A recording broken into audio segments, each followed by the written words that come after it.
My guest today has covered every major sporting event. He's had a career that spans several decades. He's done just about everything, including getting run over by Willie the Wildcat during a college basketball game. And that's all coming up on Coffee with Chuck.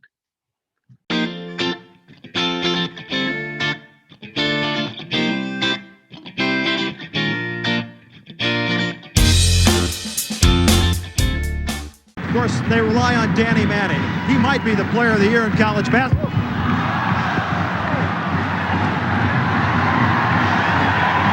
It's a good thing I know how to take a hit, huh?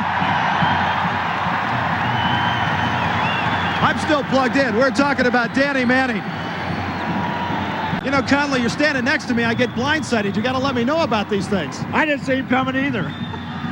Well, we'll watch out for the Wildcat on the roller skates during the game. And we'll send you right now back to our ESPN studios and Bob Lee. Bob, take it away. I'm going on injured reserve. I'm so proud of you, Rod. You took the charge, took it well. It's not roller derby, it's basketball. Get that Wildcat off the court. The Jayhawks and the Wildcats. The first of two this evening. Second game tonight. North Carolina State and Clemson. We hope our guys down at Little John will be a little bit safer. In the intro, we actually saw you getting attacked by Willie the Wildcat in Manhattan. So I definitely want to talk about that, but we're very excited to be with Roger Twibell this morning on Coffee with Chuck. Welcome to the program, KU alum, and also an alum of Shawnee Mission North High School, where we have one of our programs. Yes. Yeah. Well, can you just tell us a little bit about your growing up in Shawnee Mission, going to Shawnee Mission North? I know you were an outstanding athlete in high school, probably would have pursued college athletics, but something happened. Can you kind of take us up to that point, and then why you made some of the life decisions that you made? Sure. So I grew up in Roland Park, Kansas, not too far from where I live now in Fairway. I was one of four boys. My dad was from Salina. He had been a professional baseball player in the late 30s and early 40s with the Chicago White Sox and New York Yankees organization, but World War II kind of got in the way of that.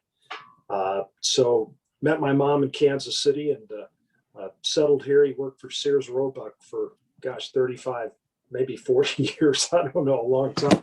Whoops, there we go. Sorry about that. Anyway, you know, we were four boys and all about sports, and went to Roseland Grade School, Mission Junior High School, and then unfortunately, our mom passed away at a young age, and left my dad to raise four boys. Three of us were under 10 years old, and my older brother was 6 years older than me. So that was a big challenge, obviously, for my dad and for us boys. But you know, we pulled the bed together the best we could, and I'm happy to say that we're all still around. The thing I'm most proud about is that I think we're all really good fathers, and I think that's what my dad really instilled in us. And we've all got great kids. And so for me, that's the most important thing. So what I did in my career and all of that is terrific. But at the end of the day, that to me was the thing that I'm most proud of in regards to my brothers. But for me, yeah, I played sports. I had kind of a injury-plagued career that didn't allow me to, pursue my ultimate dream, which was to play professional baseball. But I had a backup dream, and that was being a sportscaster. And ever since I was a young kid, as my brothers and I and kids in the neighborhood, we'd be playing a basketball, football game, or whatever, I was always announcing the game while I played it. And it was kind of a running joke that that our pickup basketball games had our own announcer, but it was true.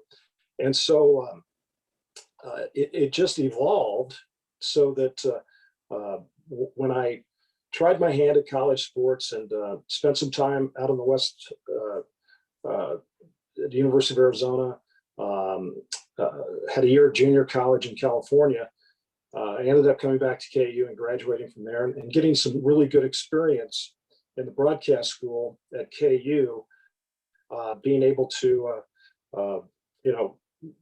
have some terrific instructors at the time. And now this is going back, to the early 70s when television was really kind of still in its infancy in a lot of ways.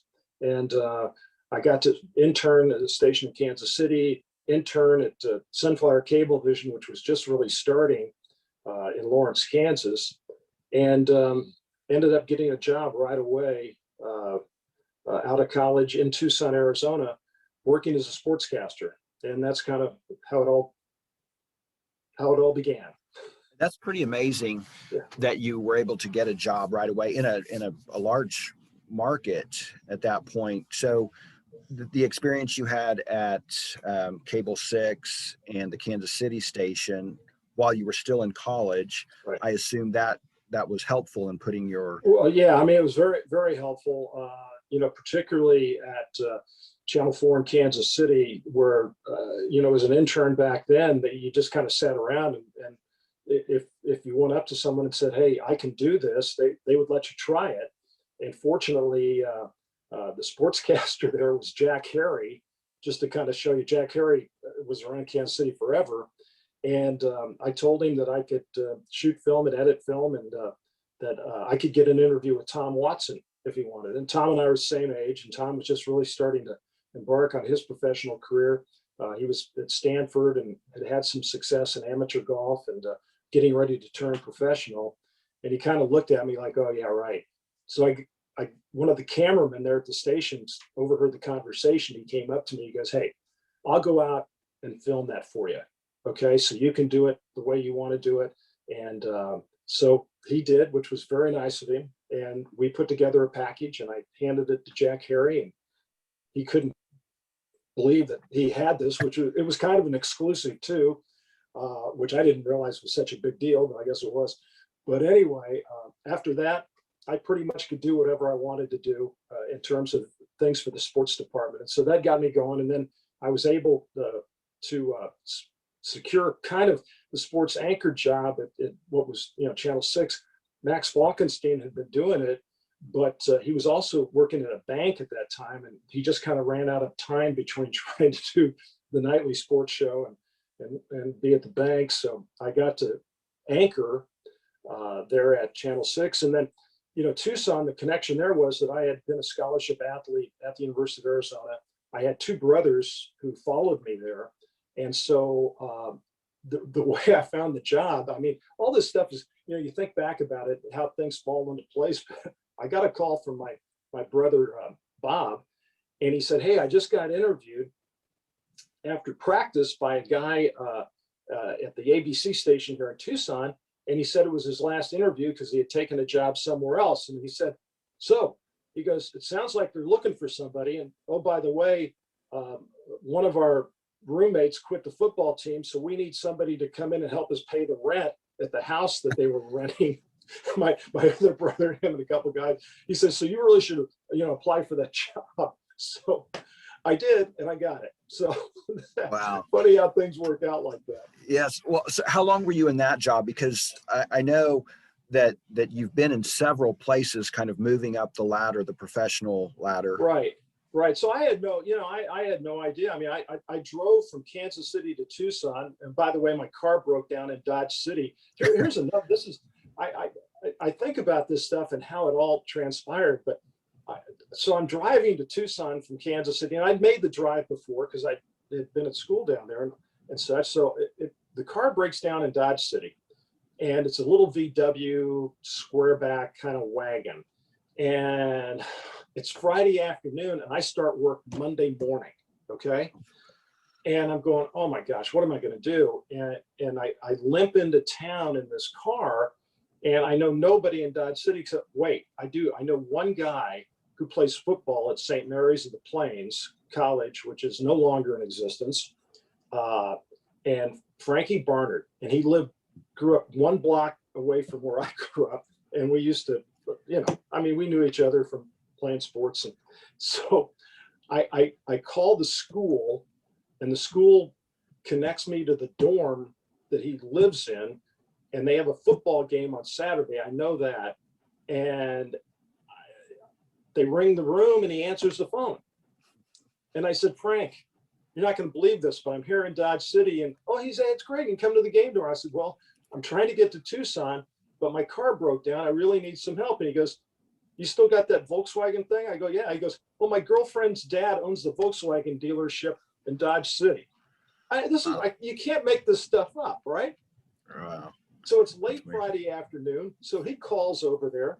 The guy says, bring the car over. And it is sputtering. I'm afraid to drive it because I think it's going to just fall apart, but it's sputtering. And I get it over to the dealership, and these guys are not really happy to see me because they're getting off at 5 o'clock to go home, and it's the weekend. And, lo and behold, when in doubt, I do know this about mechanics. They do like a cold beer every once in a while. So I went and got a case of beer, and I brought it back, and I said, it would really mean the world to me. I'm starting a job Monday in Tucson, and these guys started laughing. And, long story short, spent the night. They worked on the car. They got it running Saturday afternoon, and I drove straight through to Tucson, Arizona. So that's how we got going. We talk about, we hire for culture in our organization. And one of those traits we're looking for is the ability to be people smart. And it sounds like you were very people smart in knowing how to get those mechanics incentivized. The funny thing is one of my best friends growing up, his dad used to race cars, and I was around them a lot. I'd go to the races with him and stuff. And I noticed that, with mechanics and who doesn't like a nice cold beer, but anyway, yeah, it was just really amazing. And then, I stroll into the Tucson Monday morning, and I didn't know what to expect. And I thought, well, I'd get there and I'd kind of get, learn what was going on. And I walk into the news director's office, and she said, hey, great to have you. Here's the camera. There's your desk. And you're on the air tonight at 6 o'clock, anchoring the sports. Wow. And I'm like, what? I thought there was I was going to, come in and kind of check things out. And so I didn't have a chance to be nervous.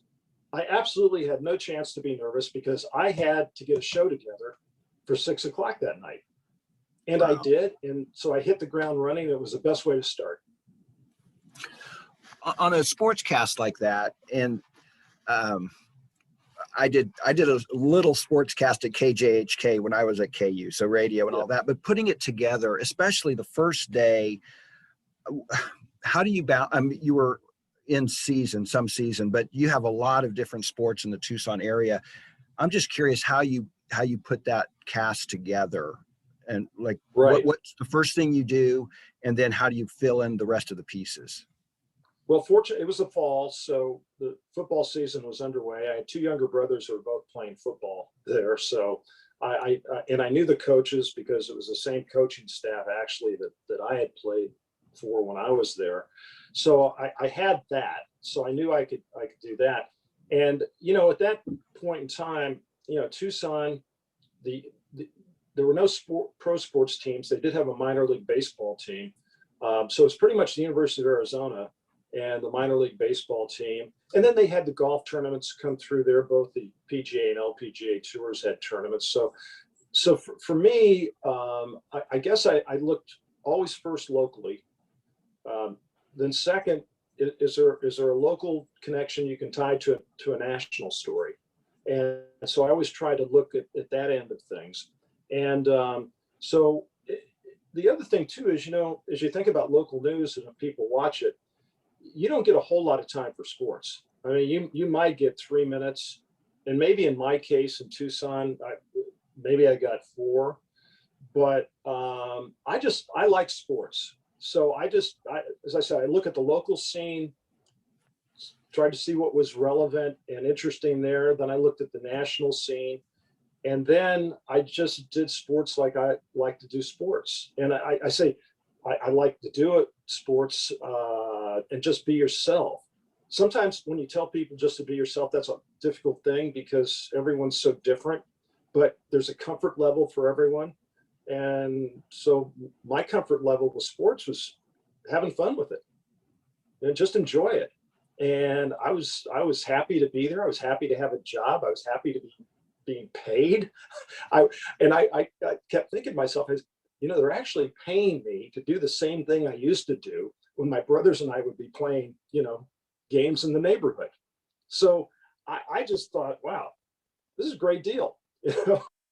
So that's what I did. And well, and then you were in Tucson, and then what led to that next step? Was it a desire to move to something different, or just an opportunity presented itself? No, an opportunity presented itself. I was very fortunate that once I got into the business, I had a number of opportunities present themselves. That was the first and last job I ever applied for. And I wasn't looking to move. I was having a great time. It was a comfortable situation because my brothers were there. Plus I knew a lot of other people from having gone to school there for a while. And so that was a very comfortable situation to start in. The next job, which was in Portland, Oregon, was a totally different situation. I'd never been to Oregon in my life. I knew not one person there. I drove that same damn car from Tucson to Portland, and it broke down in Medford this time, but I didn't know anybody in Medford. But I got it fixed and I got to Portland. But it was an entirely different situation where somebody just called up on the phone. They said, "Hey, we've seen your work, and would you be interested in doing this weekend sports job at the NBC station in Portland?" And at the time, Portland, had an NBA team, and it was going to be more money. And I just said, "Okay, yeah, great." And so I went up to Portland and I started, and I was doing weekends, and I think the idea was I was doing Saturday, Sundays, and the reporting during the week. And the fella who was doing Monday through Friday had been there for some time. And I think probably the idea was that I'd eventually move into that role.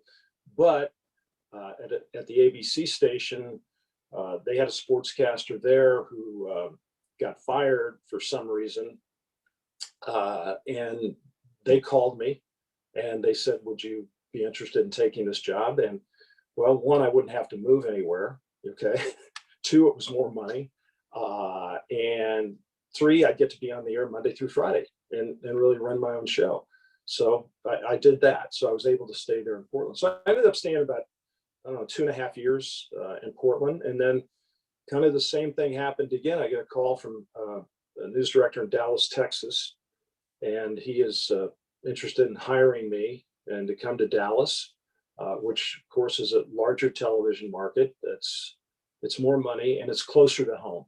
Okay. So I'm back and I'm not in the Midwest, but I'm within shouting distance of Kansas City, and so that was my next move. And so that was kind of a cool deal. And so.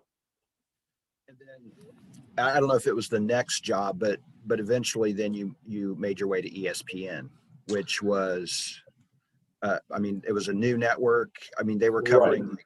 billiards, and it was an interesting concept. How did that all come about? Right. Well, so there were a couple of moves in between. So I after, once again, about 2.5 years in Dallas, and it was good. It was I really enjoyed it, but I got a great offer to go to Miami, Florida. And there I started doing more play-by-play work. So I was doing the Miami Dolphins preseason football games, the Fort Lauderdale Strikers soccer games. I got to do some of the University of Miami football games on radio. And so besides anchoring nightly sports, I was getting to do some play-by-play, which is where I really wanted to transition to. And that led to a job in Boston, which was a big time job. I was doing Celtics basketball. I was doing New England Patriots preseason football, plus hosting a weekly show, New England team in soccer. Plus I started doing some freelance work for NBC Sports, doing some college basketball. So I was very, very busy, plus doing the nightly sports. And then from Boston, ESPN started. And a couple of the executives from NBC, who I'd gotten to know just a little bit because I was working at the NBC station in Boston, got in touch with me. And their sales pitch to me was basically, well, we can't pay you what you're making in Boston. As a matter of fact, we can't pay you half of what you're making in Boston. But you get to be on the ground floor of this great new startup network. And I agreed with them. I mean, I just always felt like if you were a sportscaster and you wanted to really work at your craft and you just wanted to be sports. And quite frankly, in Boston, for all the teams that they had, I was getting 3 minutes or less. And it's tough doing a sports show in 3 minutes or less. And I just looked at it like, at some point in time in your life, you make a decision. And I tried not to make decisions based on money.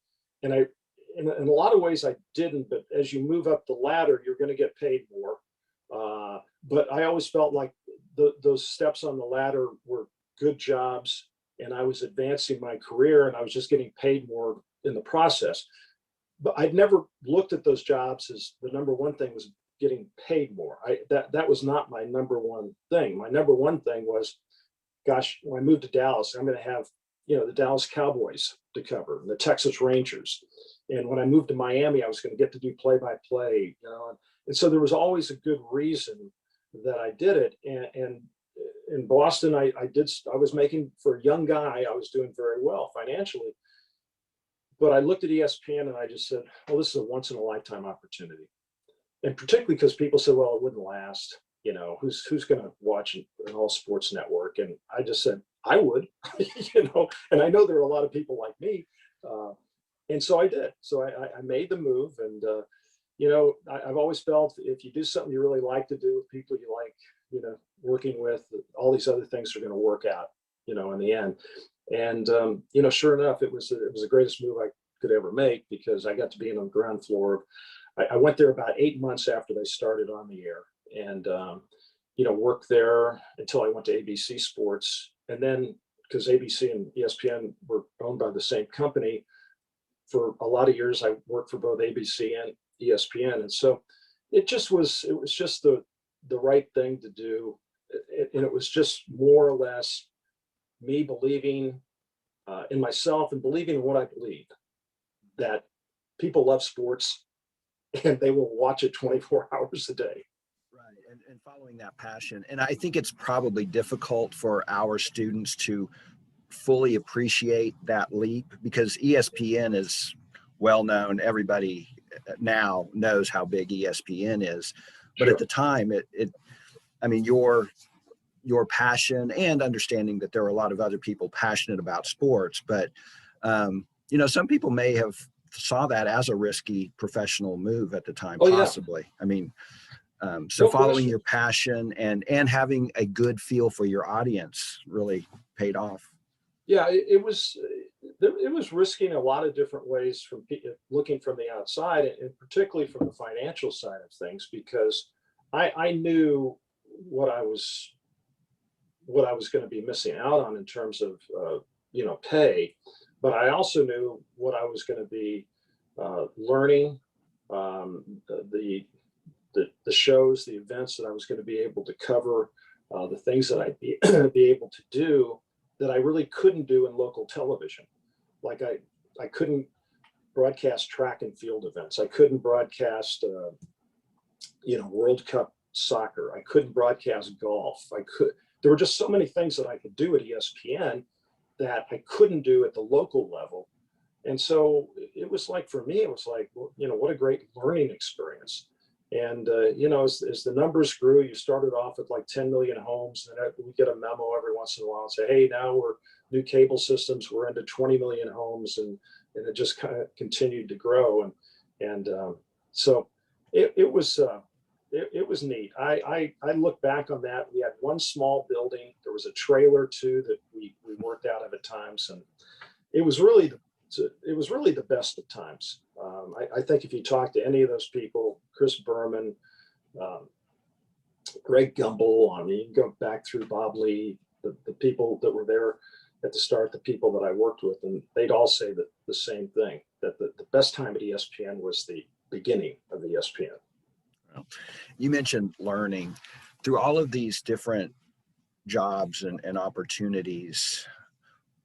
What were some of the lessons you learned, whether it was just honing your craft or maybe about the business? What were some of those important lessons you picked up? Well, there were things that I think that I did learn, but there were also things that were reinforced. I think it's always good to know as much as you can about the people that you work with and the jobs that they do. So if I'm working with a camera crew, I want to know and be aware of what the camera person needs. If there's a sound person there, and what we can do and how I can help in that regard. So being a team player, I think, is really important. I think learning as much as you can about jobs that other people have in your business, so you just have a better understanding of what they're doing and what they're trying to accomplish. I think sometimes we're so focused on, as a sportscaster reporter, we're the end result, right? So I'm on the air, people see me as I talk about an event, report on an event, but there are people back there that are working the camera, working the audio, doing graphics, all sorts of things. And I think, the producer, the director, to have an understanding of their job and working together is going to produce the best report. It's going to produce the best show. And so that to me is what I've always, strived to do. You mentioned at ESPN you could do World Cup, obviously basketball, all the major sports, and you have covered probably every major event there is. What are a couple of moments that you remember from events that you've covered that kind of stand out among the others? And I know that's difficult. No, well, there's certainly some not so good, and some really good. Early on in my career, doing the New England Patriot preseason football games, I did the game where Darryl Stingley was injured and was paralyzed. That game was out in Oakland, and it was devastating because you just knew. I mean, it was just a terrible, terrible tragedy, and it was. So that's just something, you never forget something like that. The opportunity that I've had to do some of the major events like a U.S. Open golf and both men's and women's, U.S. Open championships, PGA championship. I still do the Masters World Feed, so that's always, a great event. Tennis, I've done the Australian Open Championship, done the French Open Championship, 2 World Cups,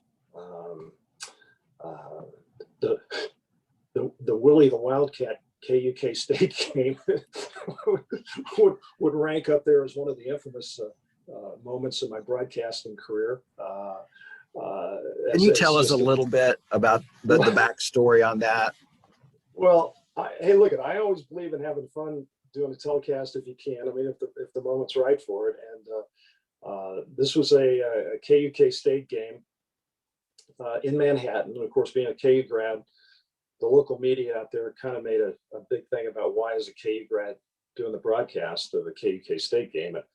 And I'd always prided myself in the fact that, I'm a professional and I'm going to get assigned. I might be a Kansas City Royals fan, a Kansas City Chiefs fan, whatever. But I'm not going to let that get in the way of me doing the job that I'm assigned to do. And particularly when you've been on the national scene, because you can't do that. If you're the local announcer for KU or K-State, then yeah, you can cheer for them as much as you want. But I'm being paid by a neutral party, and they want a good, fair, balanced broadcast. So anyway, I'm working with Larry Conley, and this is a game in Ahern Fieldhouse, and it's in, of course, heated rivalry, obviously, and they've got Willie the Wildcat before the game on a tow rope, sort of swinging him around to get the crowd riled up. And he whizzed by us one time, and Larry went, "Wow, that, we're getting ready to do our stand-up open." And he got pretty close, and Larry goes, "Wow, that guy, he's pretty close there. We better, move over." So we moved up just a little bit. And so the studio back in Bristol, they sent it out. I think it was Bob Lee, and he said, "Let's go out to Roger Twibell and Larry Conley." And thanks, Bob. And about that time, we get nailed. The Wildcat, and he's got the big helmet on, runs into us. So Larry's on my left. He's about 6'5" and 175 pounds, kind of tall and skinny, and I'm a little bigger than that. And I hit him, and he goes flying, and I go down to one knee, and our producers, we'll start talking, go, and the IFB is kind of out of my ear, and I'm trying to put it back in so I can hear, and I start talking, and we start going, and kind of like they do a cutaway, and there's Danny Manning. He's looking at us laughing, and and so it was hey, but the show goes on, right? So we did the open, and then we did the game, and it was hilarious. But I did a very short interview with the Wildcat at halftime. I tried to find that. Yeah, what's your name, and where are you from? And, okay, fine, great. I actually tried to track him down. I called K-State. A friend of mine is a deputy athletic director there, because I thought that would be interesting to hear his point of view. But anyway, it's classic footage. Did you also do Tiger Woods' first PGA tournament? I did. It was a Greater Milwaukee Open, and it was his first professional tournament. And I had been involved in some of the telecasts of some of the amateur events, but I was anchoring that week. Curtis Strange was our lead analyst, and he made a hole in one. He didn't. I think he finished maybe in the top 30 or 40 and made the cut. But that was his first tournament. His dad was there, so I talked to his dad for a while, because his dad actually played baseball at Kansas State. He'd been in the service at Fort Riley, and so I said to him, "Mr. Woods, I'm Roger Twibell. I won't say Rock Chalk Jayhawk to you, but I did." And so we had a good laugh about that, and yeah. So, wow. Was there ever an event you wish you would have been able to cover that you didn't? I mean, you've done so many things. Is there still that one thing that? Yeah, probably the thing that I missed, which I had the opportunity on several occasions to do, was Major League Baseball.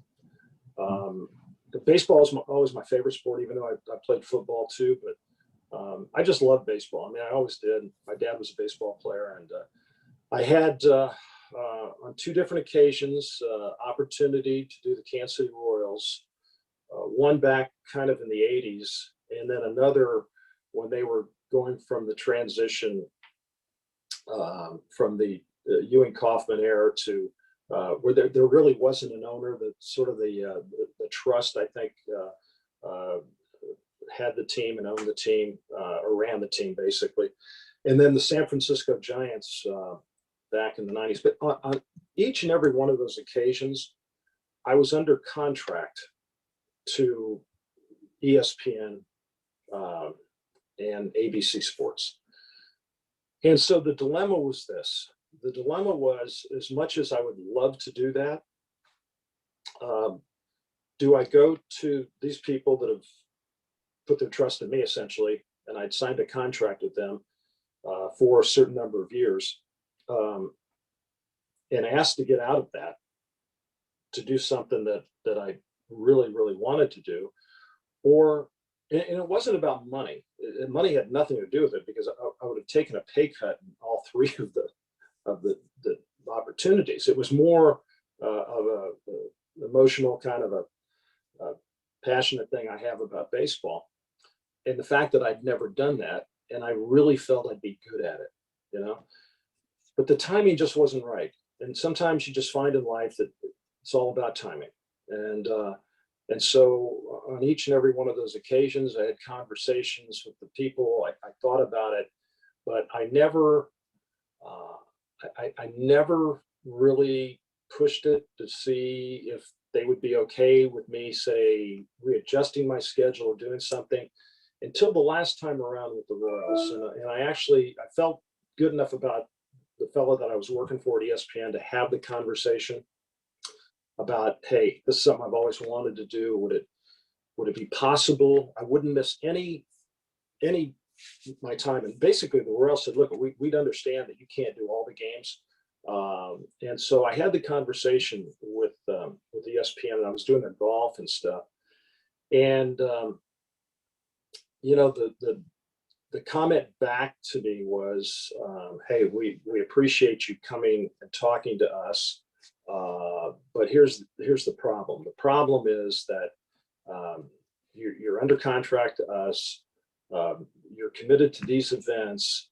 And even though you wouldn't miss any of the time, we think you've got a pretty full schedule as it is. And we think you ought to think about that. And I hadn't, quite frankly. And I went to my wife and you know, as I looked at the schedule, some of the games would be home games, but there would be some on the road. And as I tried to map out a schedule, plus having 3 kids, it had been totally selfish on my part to try to take that on. And so I went back to my boss at ESPN. I said, you're 100% right. I didn't really look at it that way. And you know, I'm glad you brought that up. And so that would be the deal. So you can't win them all, right? I mean, Right. For some young person in high school looking at a career in sports broadcasting, what advice would you give that person? well, there's so many opportunities right now. My goodness, there are high schools that have their own audiovisual departments, broadcasting departments that really kids can get started, you know, doing sports reports, doing sportscasts, doing broadcasts of games right now. And in colleges, I'll just give you an example because I'm familiar with this because I've been doing some work with them the last few years. Is at Arkansas State University, with the evolution of ESPN Plus now, all of these schools, particularly in what they call the Group of Five, or not the Power Five conferences, but this being in the Sun Belt Conference, they're required to do all of their home football and basketball games, plus a certain number of baseball games and some other sporting events that wouldn't otherwise be on network television. And they're on ESPN Plus. And what's happening is that they're all student oriented, with the exception of probably the announcers and maybe 1 or 2 people who are in a supervisory capacity for the students. They can come in and get a quarter scholarship their first year. If they make their grades and do a good job, they get a half scholarship their sophomore year. If they continue on that path, they get a 3/4 scholarship their junior year. And by their senior year, they get a full scholarship. So, I mean, to me, I think there are just so many opportunities right now for young people that are interested in broadcasting. And it's not just at that school, but at other schools across the country, that just really let you take a nice look at what broadcasting is all about. And maybe you thought you'd like to do this, and then you say, gee, I got a chance to run camera. I really, enjoy doing that, or work in graphics, or be a producer, because there are more jobs than just being a play-by-play person or an analyst. And so anyway, I just think it's, you talk to your school counselor, you're interested in this, they can find you a place where you should be able to get some kind of scholarship. Any other parting words of wisdom, just generally? Oh, I just think my dad gave me the best advice he could ever give me. And he just said, find something you love to do, because you got to do it a long time. That makes sense. That's a great, Pretty simple. great It's pretty lesson. simple, but it makes sense. Doesn't it? It certainly does. And with that, enjoy your coffee.